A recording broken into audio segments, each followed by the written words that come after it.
ओम नमो भगवते वासुदेवाय।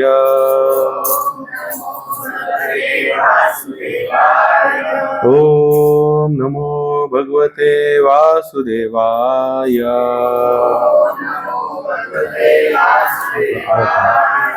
ओम अज्ञानतिमिरान्धस्य ज्ञानाञ्जनशलाकया चक्षुरुतले स्वयं रूपं कदा मह्यं ददाति स्वपदान्तिकं। वन्देऽहं श्रीगुरु श्रीयुतपदकमलं श्रीगुरून् वैष्णवांश्च श्रीरूपं साग्रजातं सहगण रघुनाथान्वितं तं सजीवं साद्वैतं सावधूतं परिजनसहितं कृष्णचैतन्यदेवं श्रीराधा कृष्ण पादांच सगन ललिता श्री विशाखान्वितांच। हे कृष्णा करुणा सिंधु दीनबंधु जगत्पते गोपेश गोपिका कांत राधा कांत नमस्तुते। तप्त कांचन गौरंगी राधे वृंदावनेश्वरी वृषभानुसुतं देवी प्रणमामि हरि। हरे कृष्णा कृष्णा कृष्णा हरे हरे राम राम राम हरे हरे कृष्णा कृष्णा कृष्णा हरे राम राम राम हरे हरे कृष्णा कृष्णा कृष्णा हरे हरे राम राम राम हरे। कृष्णाय वासुदेवाय देवकी नंदनाय नंद गोपकुमाराय गोविंदाय नमो नमः। गोविंदाय नमो नमः। गोविंदाय नमो नमः। श्रीमद् भगवद गीता की अध्याय नंबर 18वां निकालिए। 54, 55, 56, 57 4 श्लोक लेंगे आज हम।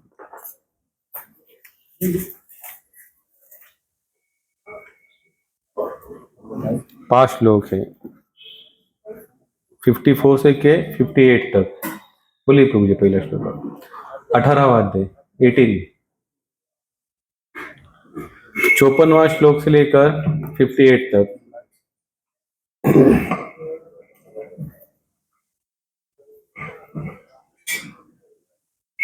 ब्रह्मभूत प्रसन्नतमा न शोचित न काक्षिति स्वमस्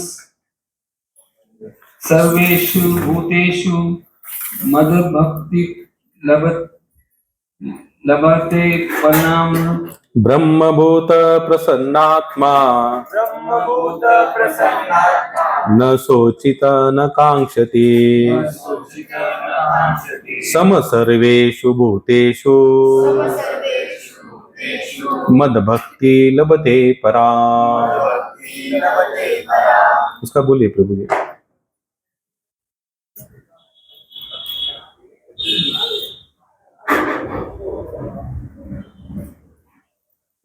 इस प्रकार जो दिव्य पद पर स्थित है वह तुरंत परब्रह्म का अनुभव करता है और पूर्णतः प्रसन्न हो जाता है।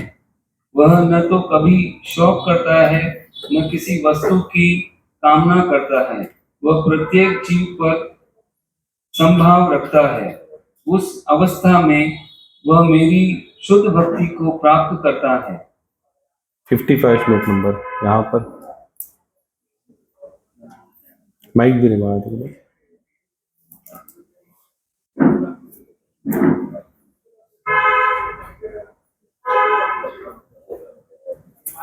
भक्त्या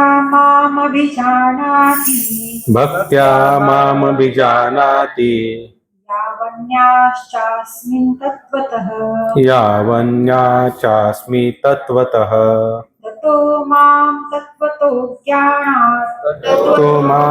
तत्त्वतो ज्ञात्वा विशते तदनन्तरम् विश्यते तत अनंतरम। उस पराभक्ति के द्वारा मुझ परमात्मा को मैं जैसा हूँ और जितना जितना हूँ ठीक वैसे का वैसा तत्व से जान लेता है तथा उस भक्ति से मुझको तत्व से जानकर तत्काल ही मुझसे प्रविष्ट हो जाता है। 56 श्लोक नंबर। सर्वकर्माण्यपि सदा सर्वकर्मानपि सदा कुर्वाणो मद्व्यपाश्रयः कुर्वाण मतव्यापाश्रयः मत्प्रसादात् वाप्नोति मत्प्रसादात् वाप्नोति शाश्वतं परमव्ययम्। शाश्वतं पदम अव्ययम्। हाँ, सर्व कर्मे करीत असतानाही माझा भक्त माझ्याच आश्रयाने माझ्या कृपेने शाश्वत अविनाशी परमधामाला प्राप्त होतो। मात्र बोलिए आगे क्या। चेतसा सर्वकर्माणि चेतसा सर्वकर्माणि मयि सन्न्यस्य मत्परः मयि सन्न्यस मत्पर बुद्धियोगमुपाश्रित्य बुद्धियोगमुपाश्रित्य मच्चित्तः सततं भव। मच्चित्त सततं भव। सारे कार्यों के लिए मुझ पर निर्भर रहो और मेरे संरक्षण में सदा कर्म करो। ऐसी भक्ति में मेरे प्रति पूर्णतया सचेत रहो। आगे का एक श्लोक लीजिए लास्ट 58।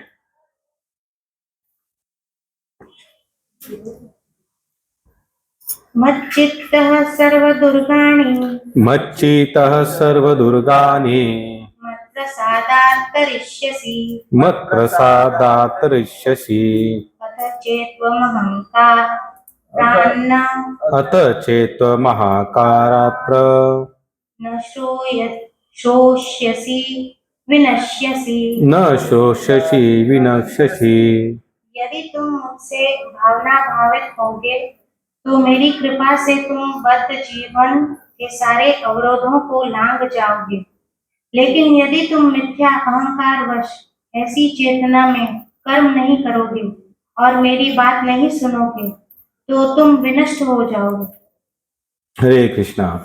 श्रीमद् भगवद गीता की कितने श्लोक लिए हम लोगों ने?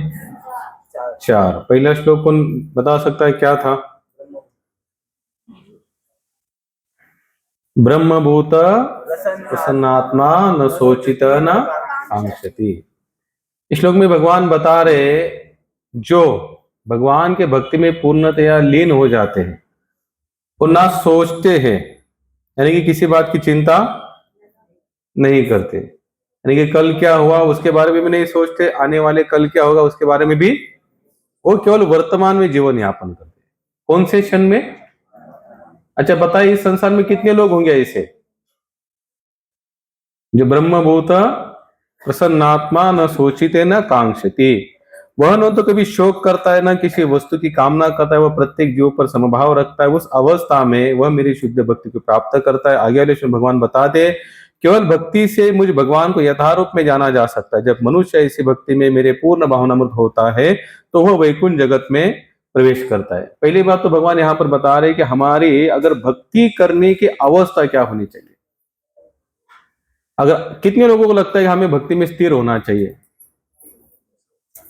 स्थिर का मतलब समझते हैं? स्थिर का मतलब क्या होता है? कितने लोग बता सकते हैं स्थिर होने का मतलब क्या होता है ना? और चलो तो अगर स्थिर हुए हैं तो पतन भी होगा तो भी कुछ फर्क नहीं पड़ना, क्योंकि हम लोग को ऑलरेडी स्थिर है। तो स्थिर होने के बाद फिर पतन अपतन इसका कोई सवाल ही पैदा नहीं होता। स्थिर होने का मतलब होता है संसार में कुछ भी हो, कुछ भी, जैसे वृंदावन के कुछ महात्मा कहते हैं मस्ती राम मस्ती में आग लगे बस्ती में। भक्ति मार्ग में अगर आपको आगे बढ़ना है तो आपको स्थिर होना पड़ेगा। स्थिर होने का मतलब ऐसा नहीं एक जगह पर बैठे हो और फिर हिलो नहीं डुलो नहीं, उसको स्थिर नहीं कहते। विचारों के माध्यम से स्थिर होना चाहिए। लेकिन क्या केवल विचारों के माध्यम से स्थिर होना पॉसिबल है? हम चाहे तो भी स्थिर नहीं हो सकते। संभव है क्योंकि हमारे अंदर स्थिरता है ही नहीं, क्योंकि हम लोगों का स्वभाव कैसे है, चंचल। कैसे है, या भगवान श्री कृष्ण अर्जुन को बताते हैं, अर्जुन बताते हैं कि हे भगवान श्री कृष्ण, हमारा मन कैसा है, चंचल है। जिसका मन ही चंचल है वो कभी स्थिर हो सकता है नहीं। लेकिन यहां पर भगवान तो स्पष्ट बता रहे, जब तक स्थिर नहीं हो गए तब तक आगे बढ़ने वाले नहीं है। और मन कैसे है, अभी करना क्या चाहिए फिर, मन भी चंचल है, स्थिर भी होना है, लेकिन मन चंचल है तो आगे हम बढ़ भी नहीं सकते। तो कर क्या सकते फिर, आगे क्या करना चाहिए फिर, कौन सी स्थिति है, कौन सी ऐसी क्रिया है जिसके कारण हमारा चंचल मन हमारा स्थिर हो जाए। भक्तियों भगवान यहां पर बताते हैं कि मनमना भवमद भक्तो मध्याजी माम नमस्कुरु। हे अर्जुन, तुम्हारा मन क्या करो, मेरे चरणों में लगा दो, कंटिन्यू लगा दो। ऐसे नहीं कि सुबह उठे, आरती का समय हो गया, उतने समय में हमने केवल भगवान के चरण देखे, बाद में अपने हिसाब से जीवन यापन किया। बिल्कुल नहीं, ये कभी भी संभव हो ही नहीं सकता। अगर स्थिर होना है तो पहली बात तो हमारे मन को स्थिर करना जानो। और मन तभी स्थिर हो सकता है जब हम केवल आध्यात्मिक जीवन का आधार और सहारा लेंगे। केवल की बात कर रहा हूं मैं, किसकी, एकमात्र केवल भगवान के सिवा हमें कोई आधार स्तंभ नजर नहीं आना चाहिए। आज देखो, आज पूरे न्यूज के माध्यम से पूरे जो वातावरण जो फील को, कौन सा है, पूरा इलेक्शन का वातावरण है। कौन सा, इलेक्शन का। हम लोग देखते हैं कि लोग अभी जो गाड़ियां घूम रही है, लोग प्रचार प्रसार कर रहे हैं, कोई इस पार्टी का, कोई उस पार्टी का, कोई इस पार्टी का, तो कोई, जब हम लोगों को कहती कि आप भाई प्रॉपर पार्टी ज्वाइन करो, कौन सा पार्टी है संसार में जो कभी हारता ही नहीं है, कौन सा, कृष्ण भवनामृत संघ।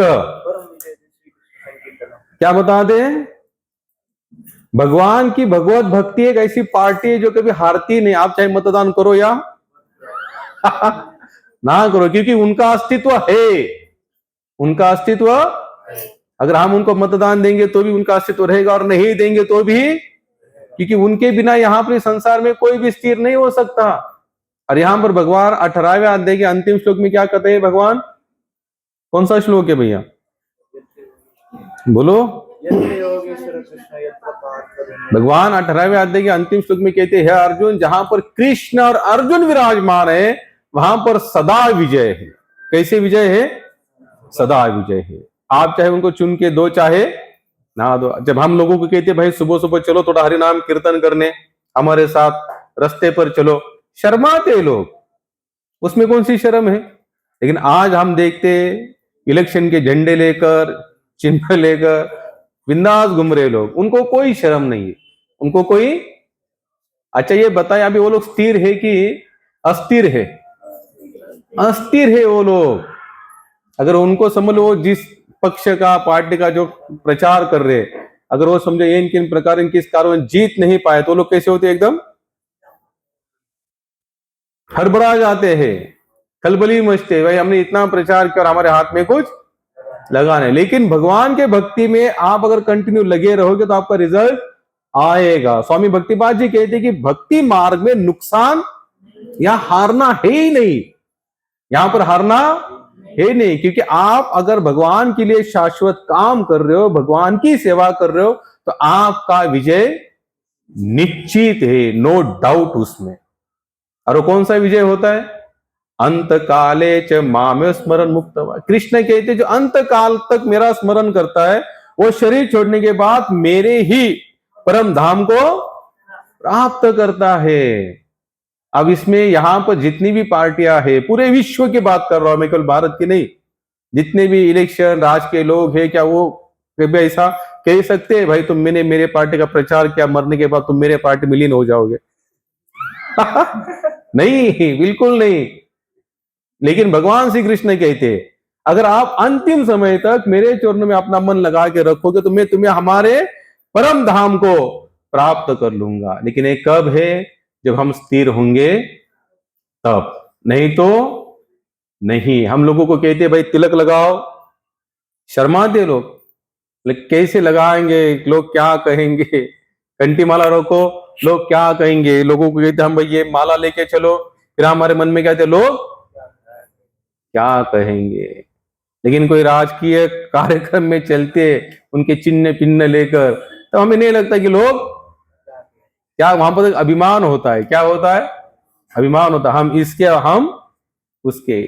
इसका मतलब होता है कि हम लोग अस्थिर है, हम स्थिर नहीं है। तुकाराम महाराज के संत कहते हैं कि चंदन और कंठी माला ये वैष्णव का लेना, लेने का मतलब होता है वैष्णव का दागिना है, अलंकार है। क्या है, अलंकार है। एक वैष्णव हमेशा ये तिलक और कंठी माला को धारण करे, इसका मतलब क्या हो चुका है, एकदम स्थिर हो चुका है, उसको कुछ फर्क नहीं पड़ता।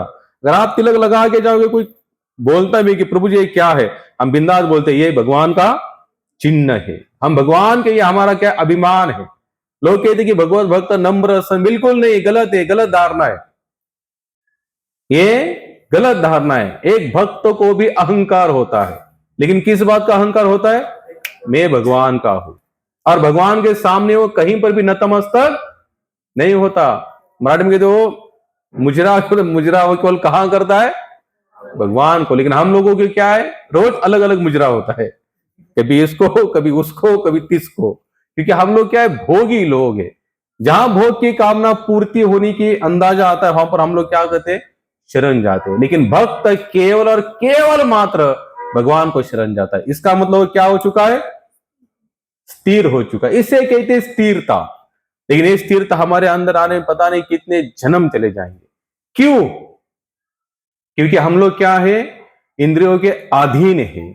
इंद्रियां जहां कहते यहां से भोग हो सकता है, तो वहां पर हम उसकी पूज बनने के लिए भी तैयार हो जाते। एक भक्त कहते अगर हम किसी की मूछ नहीं बन सकते तो पूछ भी नहीं बन सकते। हम मूछ भी बनेंगे तो भगवान के, और पूछ भी बनेंगे तो भगवान के बनेंगे। तो ये एक स्वाभिमान होता है, क्या होता है, और ये स्वाभिमान वाली भक्ति आज कहीं पर नजर ही नहीं आती। हम लोग कहीं पर भी नतमस्तक होने के लिए तैयार है। क्यों, इंद्रियों के अधीन है हम लोग। क्या है, इंद्रियों के अधीन है, क्योंकि हमें भोग करने की क्या हो चुकी है, आदत। एक बार छत्रपति शिवाजी राजे ने तुकाराम महाराज को बहुत बड़े जेवरात भेजे, अलंकार भेजे, और उनको बाद में लेटर लिखा सैनिक के माध्यम से कि हम आपको ये भेज रहे, और आप क्या करो, हमारे दरबार में एक बार आ जाओ। कहां आ जाओ, दरबार में। तो तुकाराम महाराज लिखते, बोले मुंग्यानी राव अम्मा सार का सा भाव। क्या कहते, चाहे मुंगी हो चाहे राव। राव का, महाराष्ट्र में राव का मतलब होता है एक बड़ा व्यक्ति। बोलते राव, का है राव, बड़ा है ना। राव बोलने का लगता हमारा थोड़ा छाती कैसे चौड़ी हो जाती है। लेकिन वो क्या कहते हैं, हमारे लिए मुंगी हो चाहे राव, इन दोनों के लिए हमारा भाव कैसे है, समान है। अगर आपको मिलना है तो आप आइए। बोले हम आपके दरबार में। क्यों ये भाव आया उनकी, कि वो क्या हो चुके, भगवत भक्ति में स्थिर हो चुके, उनको संसार से कुछ लेना देना नहीं है। लेकिन हमें संसार से लेना ही लेना है, देना भी नहीं है। केवल क्या करना है, यहां से लेना ही लेना है। और जब तक संसार से जब तक लगाव है, तब तक हम आगे बढ़ने वाले नहीं है। अकबर के दरबार में 9 रत्नों में से एक था तानसेन। क्या नाम था उसका, तानसेन का। कैसा था, गला बहुत बढ़िया था, सुरेला था, गाता बहुत सुंदर था तानसेन। अकबर रोज सुनता था, क्योंकि उसके दरबार में रत्न कितने थे, उसमें से एक था तानसेन। तो तानसेन का एक ही काम था कि अकबर को रोज अलग अलग गाने सुनाकर उसको खुश करना। भाई राजा तो राजा होता है, आखिर भाई राजा है तो फिर उसके पास अहंकार, स्वाभिमान, पैसा, प्रतिष्ठा, हर चीज उसके पास होती है। तो अकबर ने एक बार सोचा कि तानसेन इतना सुंदर गाता है, और तानसेन ने जहां से गाना सीखा वो व्यक्ति इनसे कितना सुंदर होगा। तो अकबर ने तानसेन को कहा कि भैया मुझे एक बात बताओ। तो अकबर ने, तानसेन ने कहा बताओ। बोलिए, बोले क्या बात है। बोले तुम अगर इतना सुंदर गाते हो, तो तुमने जहां से गाना सीखा, क्या वो कभी मेरे दरबार में गाने के लिए आ सकते हैं। क्या कहा, कि वो कभी मेरे दरबार में गाने के लिए आ सकते हैं। तो तानसेन ने कहा कि महाराज माफ करना। बोले मैंने जहां से गाना सीखा, जो मेरे गुरुदेव है, वो केवल राधा कृष्ण के लिए गाना गाते, बाकी किसी अन्य के लिए नहीं गाते। वो केवल भगवान को ही प्रसन्न करने के लिए गाना गाते हो। तो आप क्षमा करना, आप चाहे मेरे से जितना गाना गवाना है आप गवा सकते हैं, लेकिन मेरे गुरु महाराज नहीं आ सकते। तो बोले ऐसी क्या बात है? बोले उनका एक प्रण है, उन्होंने जिंदगी में आज तक केवल भगवान के लिए ही गाया है, वो किसी और के लिए कभी गाते नहीं। भगवान के सामने बैठ जाते हैं और अपना सुर ताल लय जो भी है उनके लिए गाते हैं। बोले तो अकबर ने कहा भैया अगर ऐसे स्वाभिमान व्यक्ति तो मुझे भी एक बार उनको मिलना चाहिए। तो तानसेन ने कहा आप मिलने जरूर जा सकते, लेकिन देखो आप कहेंगे कि गाओ, नहीं गाएंगे। क्या है? नहीं गाएंगे। जब तक उन्हें नहीं लगता कि मैं भगवान के लिए गाओ, तब तक आप कितना भी गाओ, आपकी चाहे कितनी भी पद हो, कितना बड़े आप व्यक्ति मत हो, लेकिन एक भक्त केवल कहां झुकेगा? भगवान के सामने, क्योंकि वो जानता है मुझे तारने वाला मारने वाला कौन है, आखिर भगवान ही है उनके। और देखा जाए तो ऐसे पूरी विश्व में सत्ता जिनकी है वो कौन है? आपके हमारी सत्ता ही क्या है? जीरो सत्ता है। कौन सी सत्ता है? जीरो सत्ता है। हम चाहे सत्ता पर बैठ भी जाए, चार लोग हमें बोले जय जय जय जय जय जय, कुछ जय जय नहीं महाराज। यहां पर प्रभुपाद इस्कॉन फाउंडर आचार्य प्रभुपाद हमेशा कहते थे, बोले जिसे लगता है ना मैं सत्ताधीश हूं या सत्ताधारी हूं, कभी आईने में देखे और सोचना अपने शरीर पर, हमारे इस शरीर में सत्ता जैसे है क्या? बोले रात को खाया हुआ खाना भी सुबह हजम होगा कि नहीं होगा हमको? अगर रात को थोड़ा उल्टा सुल्टा खा लो, सुबह अगर गड़बड़ी हो जाए तो हम लोगों को फोन करके भैया मैं आज नहीं आ सकता, सुबह से क्या हो रहा है, मुझे लूज मोशन हो रहा है, इसलिए मैं आ नहीं सकता, मुझे थोड़ा माफ करना, ये थोड़ा जो कार्यक्रम इसको थोड़ा क्या करेंगे हम लोग पोस्ट पाए। तो बताए हमारी सत्ता कहां है? जीरो सत्ता है हमारी। क्या है? जीरो। प्रकृति के अधीन है हम सभी लोग। हम चाहे कितना भी प्रयास करें यहां पर सत्ता निर्माण करने के, लेकिन वो कभी संभव नहीं है। हम लोग कैसे माया के अधीन है और भगवान कैसे माया धीश है। हमारे ऊपर माया का हमेशा क्या रहता है? दबाव रहता है, प्रभाव रहता है। और माया को छोड़कर हम लोग जीवन यापन भी नहीं, क्योंकि हम लोग माया के अधीन है। लेकिन मायाधीश कौन है? भगवान है। तो अकबर कहता है कि मैं आऊंगा। तो तानसेन ने कहा आपको आना पड़ेगा, लेकिन साधारण वेशभूषा में आना पड़ेगा। वेशभूषा भी कौन सी होनी चाहिए? साधारण। क्योंकि अगर आप वहां जाएंगे और आपको लगेगा मैं अकबर हूं, इतना आपका जो भी पैसा पद ये सब लेके जाओगे, आपको कुछ फर्क पड़ने वाला नहीं। बोले उनको, क्योंकि उनके सामने कितने आए और कितने, क्योंकि उनके नजरों में केवल भगवान ही श्रेष्ठ है, बाकी कोई श्रेष्ठ नहीं है। हम लोग कभी कभी मंदिरों में जाते हैं, कोई व्यक्ति समझो बहुत बड़ा कार्य करता है मंदिर के लिए, तो जब मंदिर में आते हैं ना तो उनका अहंकार लेके आते हैं साथ में। क्या लेके आते हैं? अहंकार। और अहंकार जब साथ में आता है तो भगवान उनको कभी लाइक नहीं करते। इसलिए तुकाराम महाराज क्या कहते? पर अहंकारा सवारा, हे भगवान अगर एक बात मेरे जीवन में जरूर करना कि अहंकार की जो हवा है मुझे कभी लगने मत देना, क्योंकि जैसे ही अहंकार की हवा लगी रे लगी, भगवान के नजरों से आप गायब। फिर भगवान आपको कभी लाइक करने वाले, जो गोपियां जिनको भगवान कहते हैं कि हम आपके ऋणी है, यानी कि गोपियों की इतनी भक्ति थी, श्रद्धा थी, समर्पण था। भगवान श्री कृष्ण कहते हैं गोपिया में आपका क्या है, मैं अभी आपका कभी भी ऋण चुकता नहीं कर सकता। क्यों? क्योंकि आपका मेरे प्रति इतना समर्पण है। लेकिन वही गोपियों को जब अहंकार हुआ तो भगवान श्री कृष्ण उनके नजरों से ओझल हो गए। राधा रानी को भी एक बार अहंकार हुआ को, तो राधा रानी को भी त्याग कर भगवान को एक बात कभी अच्छी नहीं लगती महाराज। कौन सी? अहंकार। अगर होना भी है अहंकार तो ये होना चाहिए कि मैं भगवान का भक्त हूं, भगवान ने मुझे स्वीकार किया, ये मेरे ऊपर बहुत बड़ी कृपा है। ये अहंकार अच्छा है, लेकिन मुझे भगवान ने स्वीकार किया मेरे क्वालिटी को देखकर, तो ये क्या है? ये अहंकार आपको ले डूबेगा। अगर आप अच्छा गा रहे हो भगवान की कृपा है, अगर आप अच्छा बजा रहे हो तो भगवान की, आपके अंदर कोई भी क्वालिटी हो तो उसके अंदर पूरा 100% योगदान भगवान का है। महाराज हमारे अंदर कोई क्वालिटी नहीं है, हम लोग जीरो है। क्या है? जीरो है। मैं कहां पर था? कौन सी कथा में? कथा में चली रहे हम लोग। उन्होंने कहा कि आप साधारण वेशभूषा में आना पड़ेगा, और आप जब कहेंगे कि हमारे लिए थोड़ा गाइए तो गाने वाले नहीं है। तानसेन के जो गुरु महाराज, उनका नाम क्या था? हरिदास। क्या नाम था? हरिदास जी थे। और उन्होंने हाँ, माता जी सुनती रही थी इसका मतलब। तो आए अकबर, एकदम साधारण वेशभूषा में और बैठे रहे। उसमें तो एकदम छोटा सा बटा है, शॉर्टकट लेंगे। अकबर ने कम से कम 15 से 20 दिन वहां पर निकाले, क्योंकि वो क्या करते थे, भगवान के सामने बैठे रहते और आंखों से आके मिला लेते, अश्रु आते और वही उनको सुनाते थे अश्रुओं के माध्यम से।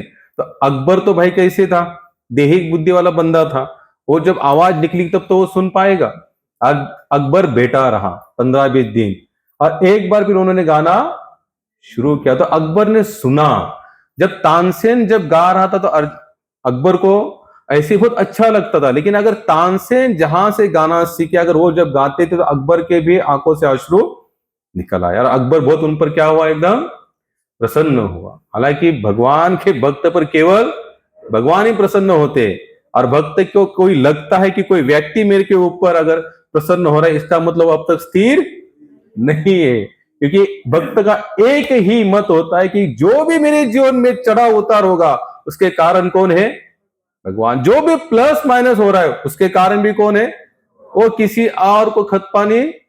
हाँ ठीक है, आदर सत्कार सम्मान व्यवहार हमको करना चाहिए, क्योंकि हम लोग ऐसे समाज में रह रहे जहां पर व्यवहारिक भाषा से आगे हमारा संबंध बढ़ता है, वो बात अलग है। लेकिन नम्रता, सहनशीलता, अभिमान, स्वाभिमान कहाँ होना चाहिए, केवल भगवान के श्री चरणों में होना चाहिए। तो अकबर को खुश हुआ, आनंदित हुआ, और उसने कहा था कि देखो महाराज जी, हरिदास जी, मैंने तो आपका बहुत नाम सुना था और मैं आपके ऊपर बहुत खुश हूं, तो मैं चाहता हूं कि मैं आपकी कुछ सेवा करूं। क्या कहा, मैं चाहता हूं मैं आपकी कुछ सेवा करूं। हरिदास जी ने कहा भाई देखो, हमें तो ऐसी भी किसी चीज की जरूरत नहीं है, क्योंकि हम तो रोज भाई भगवान के लिए गाते हैं, भगवान हमारा 2 टाइम का प्रसाद देता है, इसी में हम लोग कैसे हैं, मस्त है, संतुष्ट है। अकबर कहता है कि महाराज कुछ तो सेवा लो, मैं तो दिल्ली से यहाँ तक आया हूँ, 15 दिन रुका आपके यहाँ पर, मुझे आपका व्यवहार गान सब कुछ अच्छा लगा, और सच में मेरे मन में भाव आ रहा है कि मैं कुछ ना कुछ यहाँ सेवा करूं। तो फिर हरिदास जी कहते भाई उसकी कोई जरूरत नहीं, क्योंकि मुझे किसी चीज की जरूरत ही नहीं है। जब जरूरत ही नहीं है तो आप मेरी सेवा क्या कर सकते। फिर अकबर को थोड़ा सा क्या हुआ, हट हुआ। भाई जब आपके पास पद होता है ना, बड़ा बड़ा पद होता है, तो क्या होता है, ऑटोमेटिकली अहंकार आ ही जाता है। लेकिन क्योंकि ये जो सांसारिक जितनी भी क्रिया होती है ना, मान सम्मान, ये कभी अकेले नहीं आती, ये अपने साथ क्या लेकर आती है। जैसे आप लोग समझो यहां पर बैठे हो, ठीक है, आज आप कैसे एकदम पलाटी मारकर यहां पर जमीन पर बैठे हो, आप में से भगवान की विशेष एक दया हो जाए और आप अचानक से रातों रात अरबपति बन जाए, तो क्या आप बाद में ऐसे बैठेंगे? हाँ बैठेंगे, बैठेंगे नहीं बैठेंगे। क्यों? क्योंकि पैसा अकेला नहीं आता, हमारा घमंड बिमंड सब लेके आता है। घमंड लेकर आप कहेंगे अरे यार मैं भी इतना आया हूं, मर्सिडीज से उतरा हो, इधर तुझे ये भाई कुर्सियां, कुर्सी बैठेगा, वो भी बैठेगा तो काफी देखे हमने ऐसे लोग। क्योंकि जो सम्मान होता है संसारी सम्मान आपको नम्र नहीं बनाता महाराज, आपको क्या बनाता है, अहंकारी बनाता है। स्वामी भक्तिपाद जी कहते कि भक्ति मार्ग में गरीब होना सबसे बड़ा धन है। क्या होना, गरीब होना सबसे बड़ा धन है। क्योंकि आप जब अमीर होते हैं ना तो आप समर्पण नहीं हो सकते, आप लिख लेना। हाँ अगर अमीर हो और अगर आप यहां पर नम्र हो, भगवान के लिए कुछ भी करने, तो समझ लेना सोने पर सुहागा है। लेकिन अगर अमीरी आ जाए तो फिर आप यहां पर शरण नहीं जा सकते। भाई बड़े बड़े योगी थोड़ा सा बल चला आता है ना, फिर उनको भी थोड़ा क्या होता है, अहंकार। अगर योगी जो आध्यात्मिक मार्ग में लगे हुए लोग हैं, अगर उन्हें कुछ भगवान की दया से कुछ प्राप्त हो जाता है तो उनकी नम्रता खत्म हो जाती है। संसारी इंसान की तो बात ही बहुत दूर की है। लेकिन अगर उसमें से भी अगर आप बने रहे तो समझ लेना भगवान के आपके ऊपर विशेष दया है, क्योंकि आप ये समझ रहे हो कि मैं, मेरी ये लायकी नहीं, लेकिन फिर भी भगवान ने मुझे इतना दिया है। लेकिन ये समझना बहुत मुश्किल है। अगर ये समझ जाए तो समझ लेना फिर हमारी नैया पार हो जाएगी। फिर अकबर कहते हैं महाराज मैं अकबर हूं, मेरा दिल्ली पर राज्य है, कुछ तो बताइए। हरिदास कहते भाई इसका भी अहंकार तोड़ना पड़ेगा। भाई देखो हरिदास जी के ठीक है, आपको कोई सेवा करनी है ना, तो बोले वृंदावन में केशी घाट है।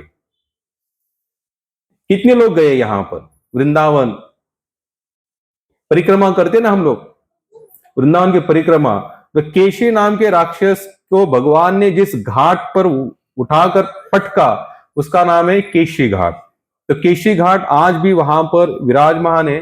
तो वहां पर हरिदास जी कहते कि केशी घाट का एक साइड का कोना, कोपरा बोलते हैं, जो कॉर्नर है वो टूटा हुआ है, बोले उतना जाकर बना दे। क्या कहा?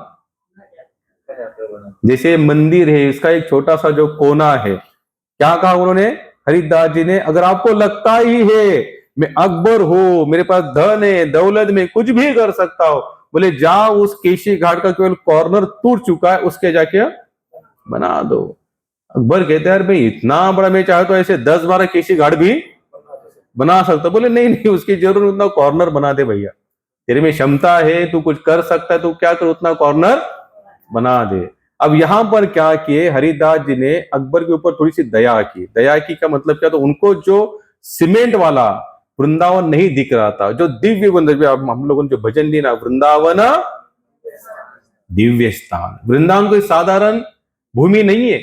हम लोग आध्यात्मिक धाम में जाते, हमें लगता है हम जहां रहते जिस घर में वैसे वहां पर भी है, जैसे यहां घूमते ना ना, याद रखना। नामदेव महाराज कहते हैं पंढरपुर के लिए, जेव्हा नव्हते चराचर तेव्हा रचले पंढरपुरा। चर अचर यानी कि जीव सृष्टि भी संसार में नहीं थी, तब रचना पंढरपुर की हुई है। फिर कहते आदि रचली पंढरी मग वैकुंठ नगरी। क्या बता रहे? यहां पर पहली स्थापना तो पंढरपुर की हुई, और बाद में भगवान ने अपना खुद का, जिसे हम वैकुंठ वैकुंठ वैकुंठ कहते हैं ना, वो बाद में भगवान ने निर्माण किया, लेकिन पहले क्या बनाई? पंढरी। तो ये धामों का अपना क्या एक महत्व है। उसी तरह से वृंदावन भी दिव्य धाम है। आज काफी लोग आते हैं, कहते वृंदावन तो काफी डेवलप हो चुका है, बड़ी बड़ी बिल्डिंग बने, रास्ते एकदम फर्स्ट क्लास बने, होटल बिल्डर सब कुछ है वहां पर आज। लेकिन पहले, क्योंकि मुझे जहां तक याद है, हम लोग शायद 2000 या 2001 या 1999 में जब गए थे वृंदावन, तब का वृंदावन आज रहा नहीं है। बहुत सारा, और हर साल उसमें क्या हो रहा है, अलग अलग अपडेट होता है। जैसे वहां पर ब्रिज बांधे गया, वहां पर भी 15-15 20-20 माले की बिल्डिंग बन चुकी है। अगर वहां पर आप यानी कि 10,000 15-20,000 वाले भी रूम आपको वृंदावन में मिल सकते हैं। और एक समय तो हम लोग एक छोटे से कमरे में रहते थे गोकुलानंद मंदिर में। हम लोग आज यात्रा निकालते, लोग कहते कि प्रभु जी फैसिलिटी क्या क्या है वृंदावन में? मतलब फैसिलिटी है तो आपको क्या क्या चाहिए? बोले कमोड है। शुरुआत कहां से होती है? कमोड से। क्यों? बोले हम बैठने से हमारे घुटने गए हैं, कमोड से शुरुआत होती है। पानी गर्म आ रहा है, आ रहा है। गीजर 24 चल रहा है, चल रहा है। बिल्डिंग में लिफ्ट है। अब फिर वृंदावन दिव्य धाम कहां बचा? ये तो दिव्यता का नजर ही नहीं आ रही हमें, क्योंकि सुविधा से हमारी यात्रा शुरुआत होती है। तो वृंदावन थोड़ी ना ऐसे आपको समझ में आएगा। कितने महात्मा तो कहते हैं हम मरने के बाद हमारे शरीर को क्या करो, वृंदावन के रज में घसीटो।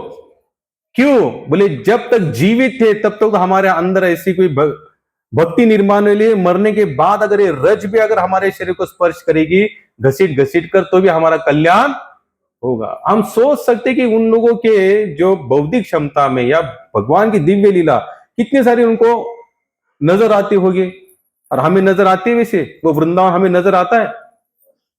इसलिए हम लोग क्या करते, यात्रा लेके जाते हैं तो कम से कम पहले बताए भाई यहाँ पर बस एक ही दिमाग में रखो कि भगवान यहाँ विराजमान है, हमें कुछ देखना ही नहीं है गटर में कितनी गंदगी है, बंदर क्या कर रहा है, कौन क्या, हमें उससे कुछ लेना देना नहीं है। अगर धाम में जाना है तो भक्तों के साथ में जाओ। हम लोग कहते हैं कि धाम में जाने से हमारे पाप, लेकिन अगर धाम में जाकर जो पाप करेंगे वो कहां अगर धोगे? भाई धोने गए थे, पाप यानी कि 100% पाप था, फिर 200% लेकर आए। बाद में क्या करेंगे आप लोग? कुछ नहीं कर सकते वहां पर। जैसे हम लोग के साथ कभी हम देखते जो नए लोग जाते हैं यात्रा में, तो उनका जो भाषा होती है वहां की, बोले ये कैसे लोग है, लुटेरे लोग है, ये पैसे ही लेते हैं, पैसे नहीं तो हमको छोड़ते नहीं। आपको क्या, आपको देना है तो दो, नहीं तो बात को कैंसिल कर दो, कट कर दो। क्योंकि प्रभुपाद भी कहते थे कि जो धाम के निवासी है वो कोई साधारण व्यक्ति नहीं है, क्योंकि भगवान ने उनको चुना है। भगवान ने उनको चुना है कि क्योंकि जब उनका वहां पर जन्म हो चुका है तो इसका मतलब भगवान के उनके ऊपर विशेष, वैसे हम लोग भी कोई साधारण नहीं है। यहाँ बैठे हुए लोग भी साधारण, क्योंकि हम लोग भी कहां पर है, नासिक धाम में है। कहां पर है? कितने लोगों को लगता है नासिक धाम है? बढ़िया है। तो कितने लोग जाते हैं महीने में, 2 महीने में? तपोवन, पंचवटी, त्र्यंबकेश्वर, ब्रह्मगिरी।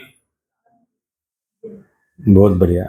ये भी हम लोगों के सौभाग्य कि हम लोग भी थोड़ा यहाँ पर धाम निवासी, लेकिन अब इसका बेनिफिट कितना लेते हैं वो बात अलग है। अगर बेनिफिट ले रहे तो हम सच्चे धाम निवासी, अगर बेनिफिट नहीं ले रहे तो हम धाम निवासी नहीं है। तो उन्होंने क्या कहा, जाकर केवल एक कॉर्नर बना दो। लेकिन जाते जाते हरिदास जी ने अकबर पर थोड़ी सी दया की कि उनको वो सीमेंट रीति वाला वृंदावन नहीं दिखते हुए उनको वो दिव्य धाम जो है वृंदावन प्रॉपर, वो अकबर को दिखने लगा। और जब केशी घाट के पास अकबर चला गया और उसने सोचा एक कॉर्नर में बना दो, तो वहां पर बताया जाता है अकबर को वो केशी घाट की जितनी दीवारें थी वो पत्थर वाली नजर ही नहीं आ रही थी। वहां पर सब हीरे और मानिक उसको दिख रहे थे। क्या दिख रहे थे? सब हीरे मानिक दिख रहे थे। जब अकबर ने थोड़ा नजदीक जाके देखा और उसने देखा कि कॉर्नर अगर बनाना है इसी तरह से हीरे लगाकर, तो अकबर समझ गया मैं मेरी पूरी संपत्ति भी लुटा दूं तो भी मैं कॉर्नर नहीं बना सकता। फिर आया और हरिदास के चरणों में गिर पड़ा कि महाराज मुझे माफ करना, क्षमा करना, मुझे लगा अपने बल पर मैं सेवा कर सकता। महाराज नहीं, जब तक भगवान नहीं चाहते हम सेवा भी नहीं कर। लेकिन अगर आपकी थोड़ी सी इच्छा हो, क्या हो? थोड़ी सी, स्वामी भक्तिवाद बताते अगर आपकी डिजायर पावर है कि मैं भगवान की सेवा करूं, तो भगवान आपके जीवन में ऐसे योजना बनाते। लेकिन आपकी इच्छा होनी चाहिए। तो तुकाराम महाराज कहते हैं कि निश्चयाचे बळ तो का मने हेची फळ। अगर आपका निश्चय का बल है कि मुझे सेवा करनी है, तो भगवान आपकी जीवन ऐसी योजना बना देंगे। लेकिन अगर आपका कोई निश्चय का बल ही नहीं है, करने वाला कर रहा है, वो लगा पड़ा है, हम तो जाएंगे, मत्था टेकेंगे, मत्था टेक कर रिटर्न नहीं। यहां दर्शन करने का मतलब होता है कि ठाकुर जी की कुछ मैं सेवा करूं। ज्यादा करके तो हम लोग दर्शन देने आते, करने नहीं आते। क्या होता है? दर्शन देना और करना बहुत बड़ा अंतर है। भाई अगर हम किसी बड़े व्यक्ति के सम्मेलन में जाते हैं, जैसे कोई बड़ा रिच व्यक्ति है, जैसे आप लोगों ने देखा बीच में एक शादी हुई है, आनंद अंबानी फेमस है भाई, बच्चे भी जानते। आपने देखा होगा उसमें बहुत बड़े बड़े सेलिब्रिटी क्या कर रहे थे? खाना परोस रहे थे। क्या कर रहे थे? खाना। जो भी गेस्ट आते तो गेस्ट के वहां पर बड़े बड़े सेलिब्रिटी, बड़े बड़े लोग वहां पर उनका क्या करते थे? स्वागत कर रहे थे। लेकिन अगर वो कहीं पर अलग शादी में जाए, करेंगे ये सब? बोलिए ना, नहीं, क्योंकि उनके नजरों में अनंत अंबानी क्या है? बहुत बड़ा रिच व्यक्ति है। जहां तक हमने उसकी हिस्ट्री पढ़ी, अनंत अंबानी कितने सारे लोगों को तो घड़ी दी, उसकी एक की प्राइस थी 2-2 करोड़ रुपए। कितनी भाई? 2 करोड़ की घड़ी मिलती आधा घंटा परोसने के बाद, तो लेने में कोई दिक्कत है नहीं, जरूर परोसेंगे हम लोग। तो उनके नजर में क्या है कि अनंत अंबानी बड़ा व्यक्ति, रिच पर्सन है, भारत का सबसे बड़े उद्योगपति है। लेकिन क्या वो भाव हमारा यहां बना रहता है कि भगवान बालाजी पूरे अनंत कोटि ब्रह्मांड के कौन है? ये नायक है। ये भाव नहीं बनता हमारा। हमें लगता है चलो आए, मत्था टेके, बता रहे भगवान हम आए, लिख लेना, फिर जा रहे। भाई मंदिर में कोई सेवा, कुछ लेना देना नहीं हमें उससे, क्योंकि हमारे लिए बड़े नहीं है, ये नाम मात्र बड़े है। और क्या है? केवल नाम के बड़े है। लेकिन हमें नहीं लगता कि वो सब सिर्फ काम के भी बड़े है। वहां लगता है भाई वहां शादी में कुछ सेवा करेंगे, काम निकलेगा तो उनकी एक साइन पर हमारा काम बन जाए ना। दर्शन का मतलब होता है, श्रीमद् भागवत में वर्णन आता है, जब आप दर्शन करते हो ना भगवान श्री कृष्ण, राधा रानी या राम जी का, बालाजी का भी, तो डायरेक्ट उनका मुख नहीं देखना चाहिए, चरणों से शुरुआत करनी चाहिए। कहां से? चरणों से। कितने लोग हैं जो ऐसा दर्शन करते हैं भगवान का? और वो जो छवि है ना, छवि हृदय में विराजमान होनी चाहिए। कहां विराजमान होनी चाहिए? हृदय में। और चरण का दर्शन करने का सिस्टम भी वही है। अगर भगवान का दर्शन करना है पहले क्या देखो, चरण। चरण देखने के बाद में घुटने देखो, बाद में कमर देखो, बाद में वक्षस्थल, और बाद में लास्ट में आपको मुखार बिंद देखना है, जिससे पूरी छवि आपके नजरों में विराजमान हो जाती है। तो पिक्चर होता है ना, पिक्चर में देखा आप लोगों ने, पिक्चर में, पिक्चर में कोई ऐसा हीरो आता है, हीरोइन आती है, तो शुरुआत कहां से होता है, टैडंग टैडंग। कहां से शुरुआत होती है, चरणों से। डायरेक्ट चेहरा नहीं दिखाते, चरण दिखाएंगे, फिर पैंट, फिर जूते, फिर धीरे ऊपर, फिर धीरे, लास्ट में हमें लगता वाह, हमारा क्या होता है, वो सीन थोड़ा बढ़ जाता है। पता नहीं कौन है, पता नहीं कौन है। सेम सिस्टम यहां पर भी है। तो भगवान का दर्शन करो तो पहले कहा क्या देखने चाहिए, और छवि हृदय में विराजमान होनी चाहिए। इसका मतलब हम लोग सचमुच दर्शन करने आए हैं, ये होता है। हम आए कि चेहरा देखा, चरणामृत लिया, मत्था टेका और ना, इससे काम नहीं बनेगा। अगर प्रेम निर्माण करना है तो वो चीज को कंटिन्यू देखते रहो, देखते रहो, तब जाकर हमारे हृदय में प्रेम निर्माण होगा। दक्षिण भारत में रामानुजाचार्य थे। रामानंद स्वामी का नाम सुने आप लोगों ने? रामानुजाचार्य अलग, रामानंद स्वामी थे। रामानंद स्वामी के एक शिष्य थे, उनका नाम था धनुर्दास। क्या नाम था? धनुर्दास कैसे थे? पहलवान थे। क्या थे वो? पहलवान थे। अब पहलवान होने के नाते, और पहलवान भी ऐसे थे कि पंच क्रोशी में उनके सामने कोई खड़ा नहीं होता कि भाई क्या है ये, पहलवान है, सब लोग उससे डरते थे वैसे, और बलवान से ऐसे भी लोग डरते ही है। अब ये जो धनुर्दास जी थे, उनका मन एक वेश्या पर आ गया। किस पर? वेश्या पर। उसने वेश्या को कहा भाई देखो, तुम सब अपना कारोबार छोड़ दो, मैं रानी बना के रखूंगा, तुम मेरे साथ चलो। अब उसके चेहरे पर धनुर्दास जी इतना फिदा हो चुके थे, कथा की थी यहां तक कि वो जब ऐसी चलती थी तो धनुर्दास उल्टे कदम चलते थे। कैसे चलते थे? जैसे अगर उनकी पत्नी ऐसे चले तो साथ में ऐसे ऐसे नहीं चलते थे, धनुर्दास से उल्टे चलते थे। क्यों? उनको कंटिन्यू देखते रहते थे। क्या करते थे वो? यानी कि उनके चेहरे पर इतना वो मोहित हो चुके थे। भाई लोगों को लगता भाई पागल बंदा, लेकिन जाकर कौन कहे हे तो पहलवान, बुद्धि यहां नहीं, बुद्धि कुछ बोले तो हमारा भी कचुम्बर बना देते, कोई बोलते ही नहीं। एक बार वो ऐसे चलता था रास्ते से, उनकी पत्नी चल रही थी, उल्टी कदम चले, उतने में रामानंदा स्वामी की सवारी जा रही थी वहां से। उन्होंने देखा भैया ये उल्टा क्यों चल रहा है। तो रामानंद ने पूछा शिष्यों को, भैया ये क्या है, ये कौन सा प्राणी है, ऐसा क्यों चल रहा है? तो शिष्यों ने कहा भाई देखो, ये इस गांव का सबसे बड़ा पहलवान है, धनुर्दास, इससे सभी लोग डरते हैं बोले। लेकिन ये इस स्त्री पर इतना मोहित हो चुका है कि बिना देखे ये रह नहीं सकता, कि सोता होगा उतनी उसकी आंखें बंद होगी बिना देखे उसको। अब रामानंद के स्वामी के मन में आया क्यों ना भाई इसका थोड़ा सा कल्याण के लिए थोड़ा सोचा जाए। संत क्या करते, हमेशा कल्याण के बारे में सोचते। जैसे अभी इन्होंने जो ये लिया था अभंग, साधु के ऊपर लिया था। साधु होते कैसे? साधु हमेशा जीव के कल्याण के लिए क्या होते हैं? प्रयत्नशील होते हैं। फिर चाहे उसको प्रेम से बोले, चाहे उसको फटकारे, लेकिन दोनों में क्या होगा, उनका केवल एक ही टारगेट होगा, भाई जीव का कल्याण कैसे हो। तो रामानंद स्वामी ने एक शिष्य को भेजा, बोले जाओ उसको जाकर कहो कि शाम को हमारे मठ पर चले आए, हमारे आश्रम पर चले आए, और उसको कहना कि रामानंदा जी ने उनको बुलाया। रामानंदा कौन थे? उस समय में राज गुरु थे, यानी कि वहां के राजा के मेन दरबार में थे, और राजा भी उनके बातों को सुनता था, इतना बड़ा उनका नाम था। अब धनुर्दास ने जब ऐसे सुना कि रामानंदा जी ने हमको शाम को आश्रम पे बुलाया है, तो उसे लगा शायद हमारी कोई कंप्लेंट ना राजा को करे। ये बेचारा डर गया था, लेकिन फिर बोले अगर नहीं भी जाऊंगा तो क्या करेंगे, 4 सैनिक भेज देंगे उठाकर, लेकिन उससे अच्छा भाई चुपचाप चलो देखेंगे क्या है क्या नहीं है। तो वो धनुर्दास पहलवान आया। आने के बाद रामानंद जी को उन्होंने प्रणाम किया, इतना तो संस्कार था उसमें। उन्होंने कहा कि महाराज हमसे कोई गलती अगर हो चुकी है तो हम क्षमा चाहते पहले ही। बोले गलती वगैरह कुछ नहीं, मैं सुबह जा रहा था हमारे सवारी, तो हमने देखा कि आपकी एक स्त्री चल रही है और आप उल्टे कदम चलते, उसको देखते देखते। बोले आप ऐसा क्यों करते हो? तो वो उसने कहा, धनुर्दास ने, कि मुझे लगता है संसार में मेरी स्त्री जैसी और कोई सुंदर स्त्री नहीं है, और उसको बिना देखे मैं रह नहीं सकता। तो रामानंद स्वामी कहते हैं अगर मैं उससे भी कोई सुंदर चीज अगर आपको दिखाऊं तो क्या कहा, अगर उससे भी कोई सुंदर वस्तु अगर मैं अगर आपको दिखाऊं तो बोले मैं तुरंत उसको छोड़ दूंगा और उसको स्वीकार करूंगा।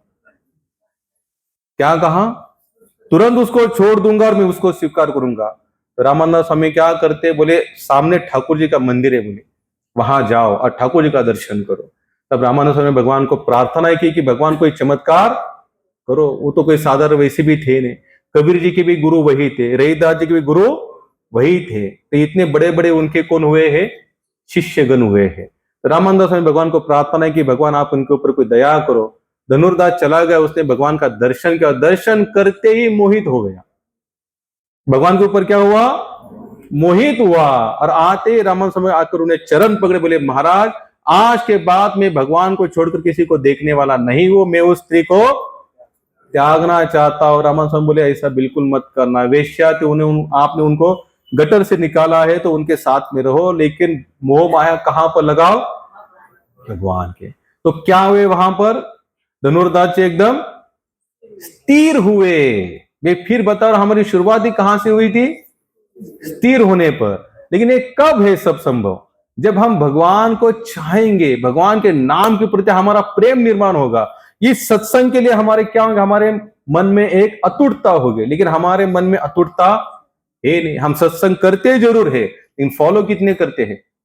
कितने लोग हैं जो भगवान का रोज का रोज नित्य नाम लेते हैं, नित्य नाम, चाहे संसार में उल्टा सुल्टा कुछ भी हो जाए, घर में कितना भी क्लेश, कितना भी आनंद का वातावरण हो जाए, जो फिर भी अपना नाम नहीं छोड़ते, भगवान का नेम से जो लोग नाम लेते हो,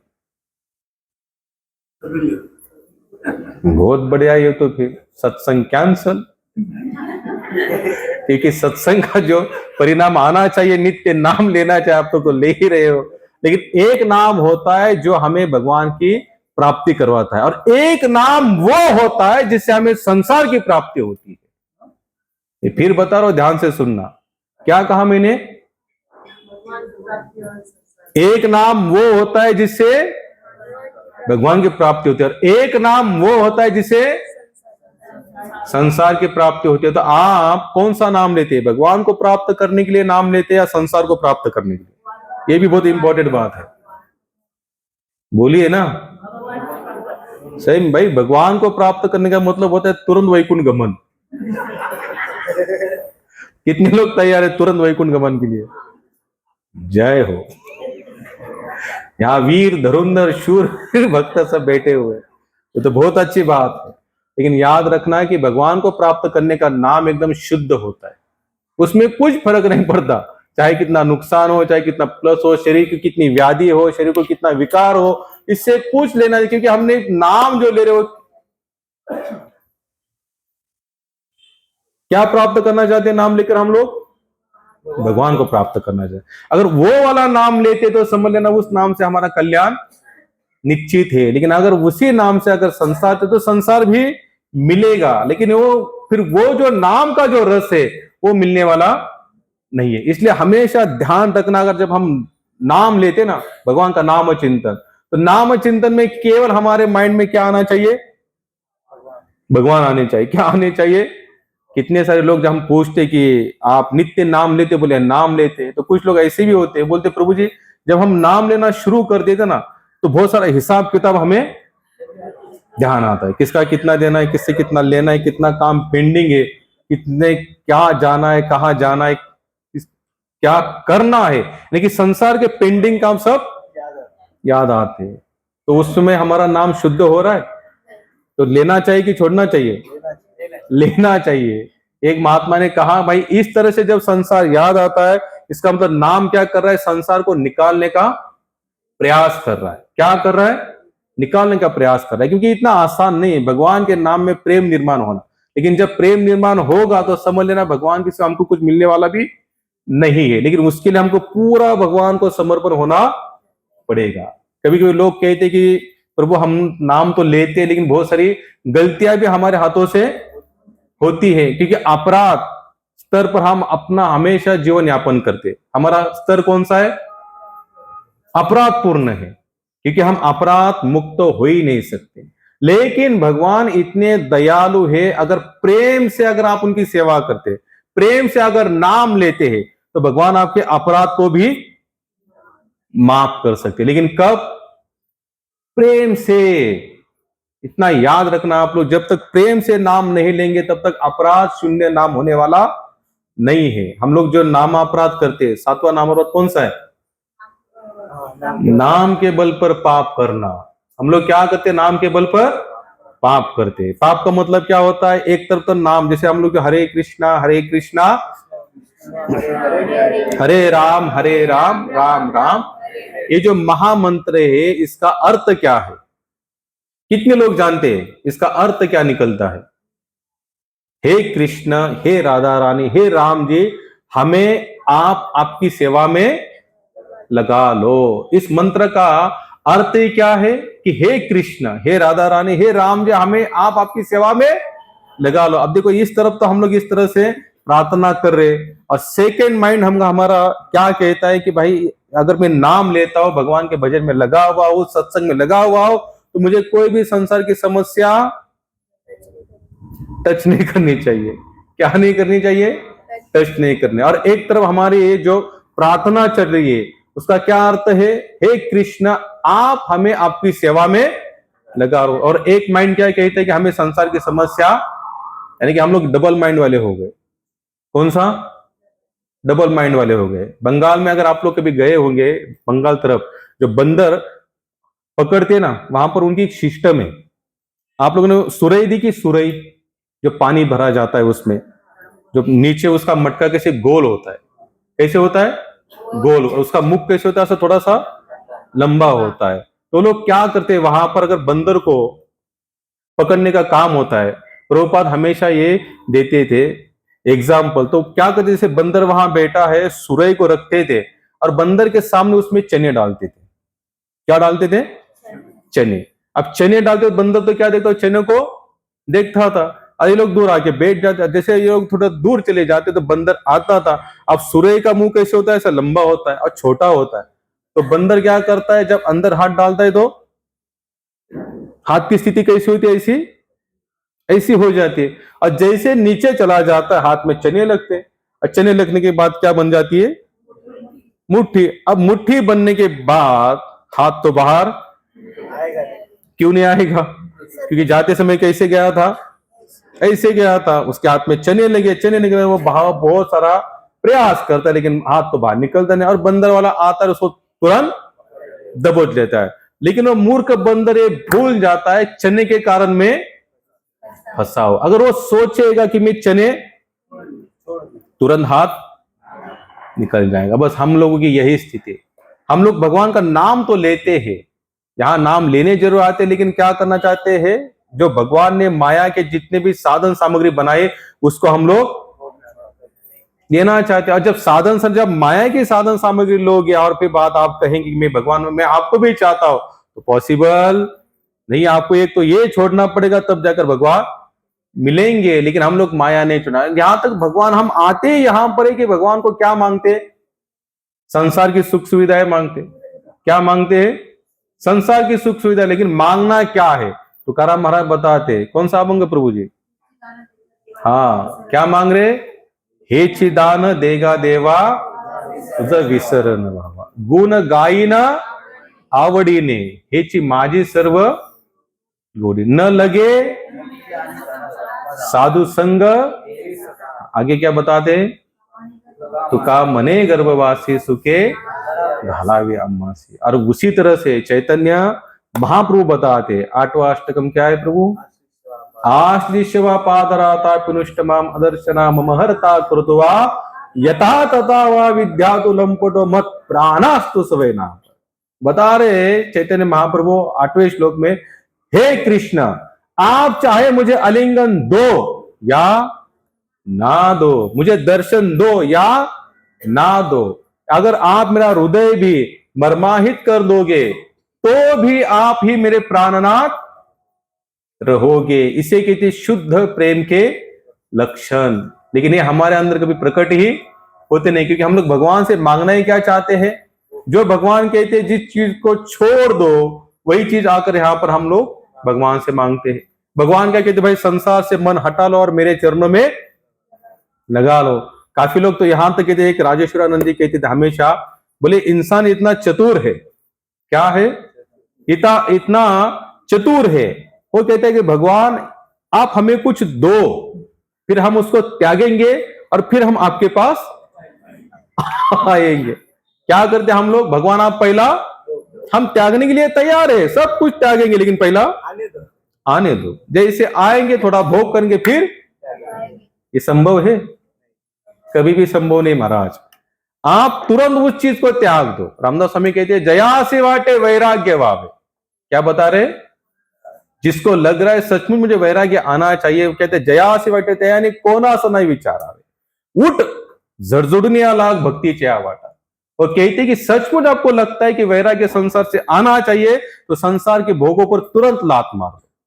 क्या कर दो, लात मार दो। अब लात मारना इतना आसान तो, अगर मैं आपको कहूंगा कि मोबाइल को लात मारो तो कितने लोग तैयार है यहां पर?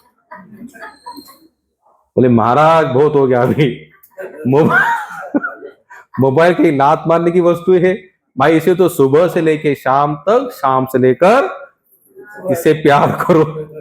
मोबाइल को क्या करो कि बिना, आजकल तो लोगों के माइंड पे इतना असर हो चुका है, अगर थोड़े समय के लिए इंटरनेट अगर जाम हो जाए ना, बंद हो जाए, तो हम लोगों के चल बिचल हो जाते हैं। लोग ऐसे क्या होते हैं, खलबली मचती है, क्यों, इंटरनेट बंद है। लोग कहते भाई इंटरनेट नहीं तो हम जीवन कैसे समय कैसा बीतेगा, क्योंकि इंटरनेट हमें चाहिए। तो हम लोग क्या हो चुके, इतने अधीन हो चुके।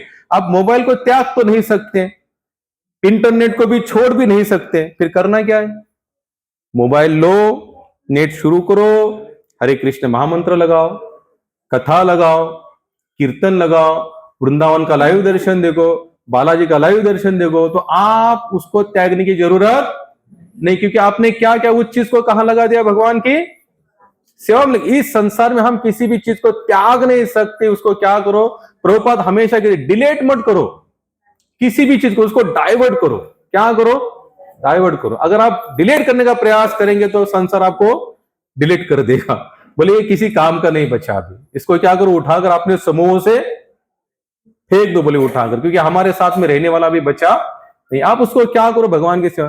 अगर आप कोई गाड़ी खरीदते हो, जैसे ये हमारा चिन्मय है, इसके मम्मी पापा ने गाड़ी लाई, तो उन्होंने क्या किया, डायरेक्ट मंदिर में आए और चाबी ठाकुर जी के सामने रख दी कि भगवान हमने गाड़ी लाई है, ये आपके सामने हम लोग चाबी रख देते। यानी कि उसका क्या है कि साइड इफेक्ट बाद में कुछ नहीं। यानी कि आपको करना क्या है कि भोक्ता केवल भगवान को मानना है।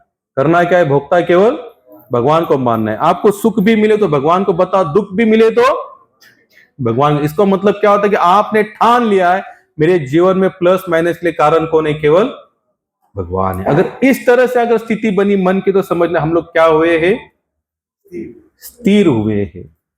9 तो बज चुके हैं, तो हम लोग 10 मिनट नाम कीर्तन करेंगे और उसके हाँ, किसी का कोई प्रश्न होगा तो जरूर पूछना। वैसे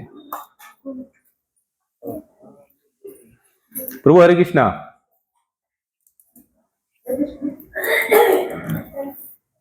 हरे कृष्ण प्रभूजी। हा माताजी। आता सत्संगमध्ये आता तुम्ही सांगितलं होतं की आपण एका वेळेस भक्ती आणि संसाराची इच्छा दोघांना नाही करू शकत।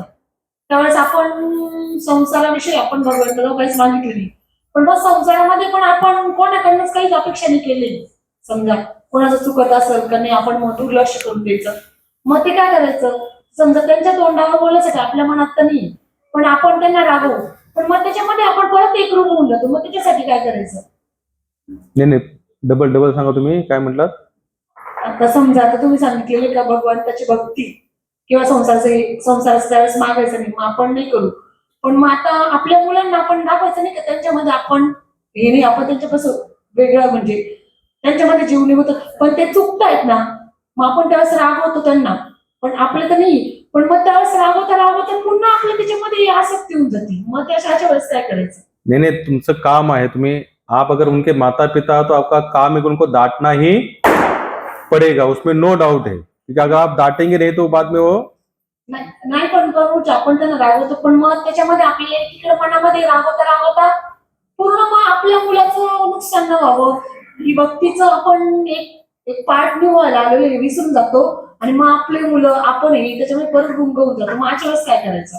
आप क्या करना, केवल भगवान को प्रार्थना करते रहना।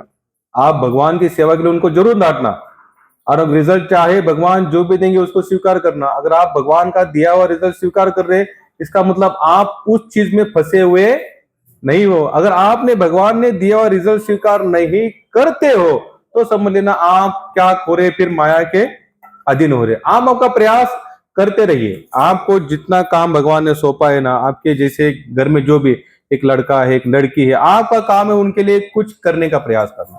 अगर उसमें से अगर वो चले आए तो ठीक है, नहीं तो उस बात को छोड़ दो। आपणीची आपला कराय विचार, तारा पार भव सिंधु। भजन में ये धन यौवन पुत्र परिजन येते के आछे परती तीरे, ये सब यही चलने वाला है संसार। लेकिन इसमें से हमारे मन को हमको एकदम अलग से रखना है। जैसे प्रभुपाद एग्जाम्पल देते से कमल होता है, कमल पानी में भी आता है, लेकिन पानी से निकालने के बाद हम देखते हैं उसके ऊपर एक पानी की टीपा भी उसके ऊपर रहता नहीं है। उसी तरह से संसार में हमारा व्यवहार होना चाहिए। जहां पर अगर हमें एक पद दिया गया है, डांटने का काम दिया है, तो हमको वहां पर क्या करना है, डांटना ही है। लेकिन रिजल्ट चाहे डांटने के बाद जो आना चाहे वो नहीं भी आया तो भी कुछ फर्क नहीं पड़ना चाहिए।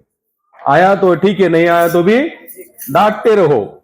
क्या करते रहो, डांटते रहो। रिजल्ट आया ठीक है, नहीं आया तो छोड़ दो। मुझे बताइए, हम लोग देखते श्रीमद् भागवत में वर्णन आता है, भगवान श्री कृष्ण थे, भगवान श्री कृष्ण जब अंतिम समय में अपना पूरा लीला अवतार समाप्त करके कहां जा रहे थे, गोलोक धाम जा रहे थे, वैकुंठ गमन जा रहे थे। उस समय क्या था, उनका पूरा संसार उनके आंखों के सामने, यानी कि उनकी पूरी फैमिली, जितने लोग थे, क्या हो रहे थे, आपस में लड़ाइयां कर कर मर रहे थे।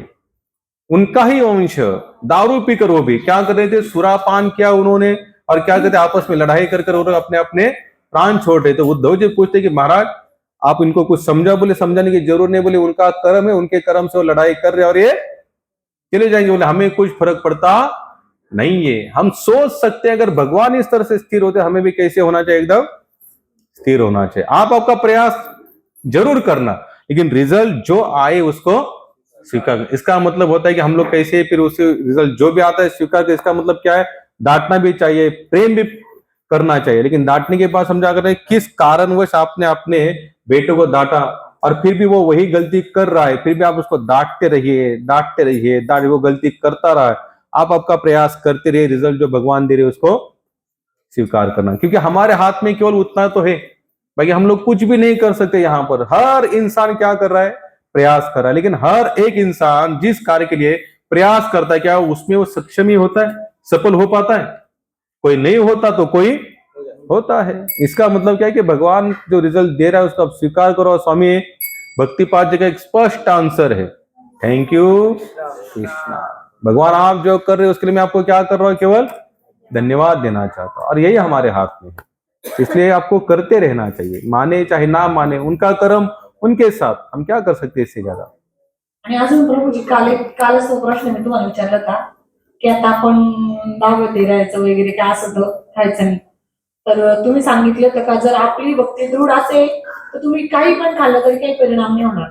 पण प्रभूजी मग आपण त्या स्टेज पर्यंत अजून गेलेले, मग अशा वेळेस काय करायचं, का हे करून घ्यायचं? कारण की तिथपर्यंत लेवल गेलेली नाही म्हणजे माझी अजून पण, मग तरी पण मग म्हणजे त्यावेळेस काय करायचं, मग परती आहार शुद्धीसाठी आपण ते खायचं नाही का, भगवंताचं नाव घेऊन काही करून खायचं? अगर आपके मन में अगर द्विधा भाव नहीं है, कौन सा भाव, द्विधा भाव, अगर आपने मनी मन जो चीज आई आपने कहा हे भगवान श्री कृष्ण में आपको अर्पण कर रहे हो और अर्पण करते में इसको स्वीकार कर रहे हो तो ठीक है। लेकिन अगर आपका मन द्विधा में फंसा हुआ है, मैं खाऊंगी तो मुझे पाप लगेगा, उससे अच्छा आप मत खाइए। फिर क्या कीजिए, क्योंकि मन की सक्षमता के ऊपर बहुत सारी क्रिया का होते हमारे ऊपर रिजल्ट देना शुरू कर देती है। जैसे मन ने मान लिया पाप हुआ है तो बाद में आपको लगेगा हाँ ये ऐसा हुआ तो ऐसे करें, ऐसे। देखो जैसे हम लोग गाड़ी चलाते हैं, जैसे कोई बिल्ली अगर रास्ता काटती है तो मन क्या होता है, थोड़ा सा होता है कि नहीं डिस्टर्ब, और उसमें अगर काली बिल्ली काटे तो और डिस्टर्ब। तो एक तो अगर आपकी ताकत है हरे कृष्ण बोलो और गाड़ी घुमाओ, चलता यानी कि गाड़ी चलाओ। मन में अगर कोई संशय है हरे कृष्ण बोलो गाड़ी रुकाओ, एक हाथ माला जप करो, बाद में गाड़ी ले लो। हमने हमारे जीवन में कभी ऐसा शुभ अशुभ को भी माना ही, चाहे कुत्ता चला जाए, चाहे बिल्ली चली जाए, सकल मंगल निधि आदि तो भगवान का नाम लो, हर क्रिया सफल ही सफल है। जैसे जैसे लोग कहते कि बिल्ली ने रास्ता काटा, तो उस समय आपको ये ध्यान आना चाहिए, कौन सा, कि हर एक प्राणी मात्रा के अंदर भगवान विराजमान। बिल्ली के अंदर भगवान का दर्शन करो, या ऐसे सोचो कि इसके अंदर ही भगवान है, फिर क्या इसमें शुभ अशुभ मानना है। चलते रहो। और किसी का कोई प्रश्न? धर्म श्रेष्ठ है कि कर्म श्रेष्ठ है? कर्म श्रेष्ठ है, क्योंकि कर्म से धर्म बनता है, धर्म से कर्म नहीं बनता, कर्म से ही धर्म बनता है। धर्म कोई पर्सनल व्यक्तिमत्व नहीं है, धर्म कोई अलग से सिस्टम नहीं है। अगर आप जो कर्म करोगे उसी के अंदर से क्या बनेगा, जैसे लोग कहते कि क्षत्रियों का अपना एक पर्सनल, ब्राह्मण का अपना एक खुद का धर्म है, लेकिन धर्म का पालन करने का मतलब, अगर वो ब्राह्मण के नियम से रह रहा है, अगर वो वैसे कर्म कर रहा है, इसका मतलब वो उस धर्म का पालन कर रहा है। क्षत्रिय अगर अपने कर्म का पालन कर रहा है, इसके मतलब वो अपने धर्म का पालन कर रहा है। जैसे अगर मैं सोचूं कि मैं ब्राह्मण, बस मैंने ऐसे ही शिका विकार रखे, लेकिन ब्राह्मण के कोई नियम का पालन नहीं कर रहा हो, तो फिर ब्राह्मण धर्म और कर्म कहां बचा। अगर मैं क्षत्रिय हूं, लेकिन मैं अगर किसी की जान मेरे सामने, यानी कि 4 लोग एक व्यक्ति को मार रहे, अगर उस समय अगर मेरी क्षत्रियता अगर निर्माण नहीं हो रही, तो फिर मेरी क्षत्रियता का धर्म और कर्म कहां बचा। गुण कर्म विभागानुसार भगवत गीता स्पष्ट कहती है, अब गुण आपके कर्म और उसी के अनुसार क्या आपके डिपार्टमेंट रखे गए हैं। जैसे भगवान श्री कृष्ण अर्जुन का क्या कहते हैं, अर्जुन अगर तुमने तुम्हारे कर्म का नित्य पालन नहीं किया तो तुम्हारा यही लोक और परलोक दोनों का ह्रास हो जाएगा। यानी धर्म कोई स्वतंत्र नहीं है महाराज। यहाँ पर क्या है कि कर्मों को ज्यादा हमारे यहाँ पर क्या दी गई है, प्रधानता, क्योंकि कर्म के ऊपर तो धर्म निर्भर करता है। भले लोग कहते हैं हम हमारे धर्म का पालन करते हैं, हम हमारे धर्म का पालन, लेकिन धर्म का पालन करने के बावजूद नियम का पालन नहीं कर रहे, यानी कि कर्म वैसा नहीं कर रहे, तो धर्म कहाँ बचा फिर। कोई कोई अभी सबके अलग अलग से कर्म होते, जैसे चोर का भी एक चोरी करना कर्म है, तो ये तो बिना धर्म से होता है। बिल्कुल नहीं, तो उसको अधर्म कहा गया है, उसको कहा धर्म कहा गया। चोर चोरी करेगा तो उसको क्या ना, बिल्कुल ऐसे थोड़ी ना होता है। अगर कोई अगर बंदा होगा, कसाई होगा, इसलिए भगवान यहाँ पर व्याख्या करते 16वें अध्याय में, क्या व्याख्या करते, धर्म और अधर्म, धर्म और अधर्म। जैसे भी रावण कहेगा मैं माता सीता को भगा कर ला, ये तो मेरा क्या है, धर्म है। अब उसका वो धर्म है क्या, वो आसुरी धर्म हुआ, यानी कि वो क्या है, अधर्म की गति। उसको धर्म की गति नहीं कहते। धर्म का मतलब, धर्म तो साक्षात भगवत प्रणीतम। स्वामी भक्तिपाद कहते हैं धर्म का मतलब होता है भगवान के नियमों का पालन करना, उसी को कहा जाता है, क्या कहते हैं, उसी को धर्म कहते हैं। अगर कोई कसाई कहता है कि मैं गाय को काटूं, और वो बाद में बोलेगा ये मेरा क्या है, धर्म नहीं, वो क्या है महाराज, अधर्म है। अगर चोर भी कहेगा मेरा चोरी करना धर्म है, वो उसके लिए धर्म हो सकता है, लेकिन शास्त्र का आधार लिया जाए तो क्या है, वो अधर्म है, उसको नहीं कह सकते ना हम लोग, बिल्कुल नहीं कह सकते। धर्म की व्याख्या भगवान के नियमों का, कर्म की व्याख्या जो आपको सौंपा गया है, आपको जो रोल भगवान ने दिया है, उसी को आपको क्या करना है, प्रामाणिकता से भगवान के नियमों को फॉलो करते हुए उसे आपको निभाना चाहिए। मनुष्य है हम लोग, भगवत गीता में स्पष्ट उल्लेख है, वहां पर मनुष्य को क्या करना चाहिए भाई, जो नेम है उस नेम से हमको रहना चाहिए। 4 नेम बताए जाते, कौन से, मांसाहार मत करो, व्यभिचार मत करो, नशापान मत करो, और जुआ मत खेलना। तो ये हमारे क्या है, 4 नियम। ये जो 4 नियमों का पालन करता है, प्रभुपाद हमेशा कहते थे आप भक्त बनने की दूर की बात है, अब एक अच्छा इंसान बनो। पहले क्या बनो, अच्छा। जब अच्छा इंसान बनने का मतलब क्या होता है, वो किसी को भी व्यक्ति को या कोई भी मुक व्यक्ति को, मुक प्राणी को क्या करेगा, कभी हानि नहीं पहुंचाएगा। जैसे लोग मटन खाते हैं, मुर्गा खाते हैं, बकरा खाते, वो लोग क्या है, फिर असुर है। क्या है, असुर है। मनुष्य नहीं कहा जा सकता उन्हें, कह सकते क्या मनुष्य, नहीं कह सकते, उनको क्या कहना चाहिए, फिर असुर है। व्यभिचार मत करो, यानी कि जिसके साथ आप रह रहे हो उसके साथ क्या कैसे रहो आप, प्रामाणिकता से रहो। जुआ मत खेलो। जुआ खेलने का मतलब केवल ये नहीं होता है कि आप जैसे जो जुगार के अड्डे होते हैं, कैसीनो होते हैं, वहां जाकर बैठते हो ना। अगर व्यवहार संसार में ऐसे करते हो, जैसे आपने इससे 2 रुपए लिया बाद में दिया नहीं, वो भी क्या एक प्रकार का जुआ ही है, यानी कि आपने उसका पैसा लिया और अपने रिटर्न उसको दिया नहीं। व्यवहार में भी आपके क्या होना चाहिए, जुआ नहीं होना चाहिए, यानी कि किसी को भी धोखा मत दो। तो ये हमारे 4 नेम है, इसी 4 नियम का पालन करना चाहिए, इसी को कहते हैं धर्म।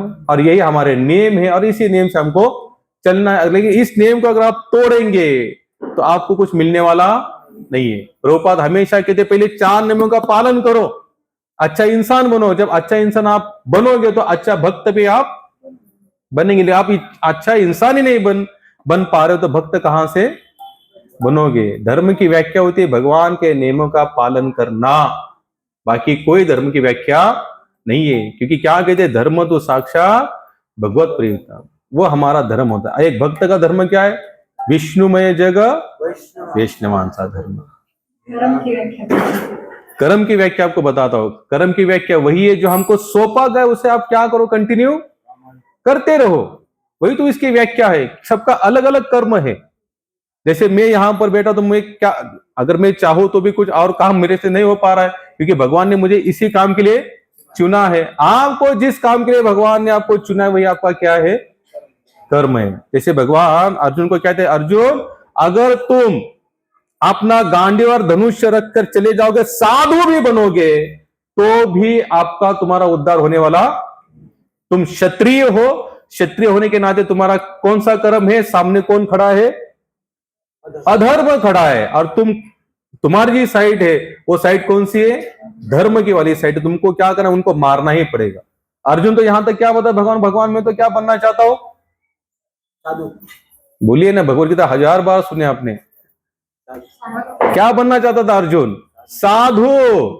मैं सन्यासी बनना चाहता, बोले सब कुछ त्यागना है। भगवान ने बिल्कुल नहीं महाराज, आप सन्यासी साधु बनोगे तो तुम्हारा कल्याण नहीं होगा, लेकिन यहां बैठकर युद्ध करोगे, हारोगे भी और मरोगे भी, तो भी तुम्हारा कल्याण होगा, क्योंकि तुम्हारा वो कर्म है। क्षत्रिय होने के नाते तुम्हें वो करना पड़ेगा। शिवाजी महाराज पहली बार जब तुकाराम महाराज को मिले तो सब कुछ छोड़ दिया उन्होंने। बोले आप सबको जाकर बता दो माता को, हमारे जिजा माता को, कि भाई मैं आज से लड़ाई बिड़ाई मुझे कुछ करनी नहीं, मुझे राजा पद में त्याग रहा हो। तो तुकाराम बोले ऐसा बिल्कुल मत करना, तुम क्षत्रिय हो, भगवान ने तुम्हें कार्य सौंपा है, जगदम्बा ने तुम्हें तलवार दी है, तो अधर्म का नाश कर तुम वही काम करो। वो है हमारी कर्म की व्याख्या। जो आपको सौंपा गया उसे आप कंटिन्यू प्रामाणिकता से करते रहो, यही उसकी व्याख्या है। ये मांसाहारी लोग जो मांस खाते हैं ना, बोलते हैं उनको पाप लगता है, काटने वाले को जो सबको लगता है। नहीं, जो काटता है ना वो क्या बोलता है,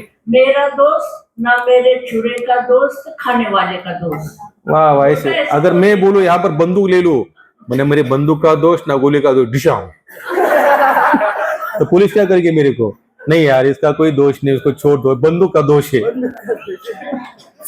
बोलने से नहीं होता ऐसे माता जी, बोलने के लिए क्या लोग जो चाहे बोल देंगे। अगर ऐसा है तो लोग कहेंगे मेरा बंदूक का दोष ना मेरा गोली का दोष, मार दो इसको।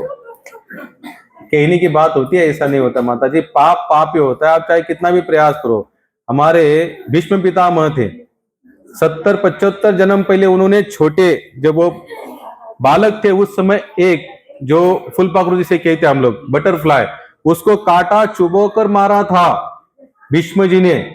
और इतने जन्म के पश्चात भी उनको कर्म भुगतना पड़ा। अगर वो उन लोगों की गति अगर वो हो सकती है तो हमारी नहीं हो सकती क्या? बोलने वाले तो बोलते रहेंगे माता जी, उनको क्या लेना देना है। मेरा दोस्त ना मेरे छुरे का दोस्त, खाने वाले का दोस्त। बोलने से नहीं होता ना माता जी, भगवान के नियम तो अटूट है। अगर वो पशु हत्या कर रहा है तो डेली पशु हत्या कर रहा है तो उसका कर्म हुआ ना? बिल्कुल नहीं प्रभु जी, क्योंकि भगवान ने आपको बहुत सारे व्यंजन दिए हैं ना ऑलरेडी। प्रभुपाद हमेशा कहते हैं संसार में इतनी भूमि उपलब्ध है, आपको किसी भी पशु को मारने की जरूरत नहीं है। आप अच्छे से खा सकते हो, अच्छे से रह सकते हो, लेकिन संसार में 2 लोग हमेशा रहेंगे, अच्छे और यानी कि धर्म को मानने वाले, धर्म को नहीं मानने वाले रहेंगे। जो नहीं मानने वाले हैं इनके पास ऐसे रीजन रहेंगे, जो मानने वाले हमारे जैसे कट्टर, ये भी कट्टर ही होते हैं, नहीं खाएंगे तो नहीं खाएंगे, जो खाने वाले तो खा ही रहे, उसको नहीं टाल सकते। दो मत हमेशा मिलेंगे आपको यहाँ पर। कौन से दो मत हमेशा मिले? एक चीज पर दो मत हमेशा रहेंगे। सोचना आपको है, अगर बुद्धिमान है तो आप अच्छे मत को स्वीकार करोगे, बुद्धिहीन हो तो फिर गलत मत को स्वीकार करेंगे। अब कितने लोग हमें भी कहते हैं प्रभु अगर बकरे नहीं खाएंगे, मुर्गियां नहीं खाएंगे, मछलियां नहीं खाएंगे तो इनकी सारी जनसंख्या बढ़ जाएगी, तो ये क्या करेंगे फिर हमारे घरों में? कितना दूर दृष्टि रखते हैं लोग।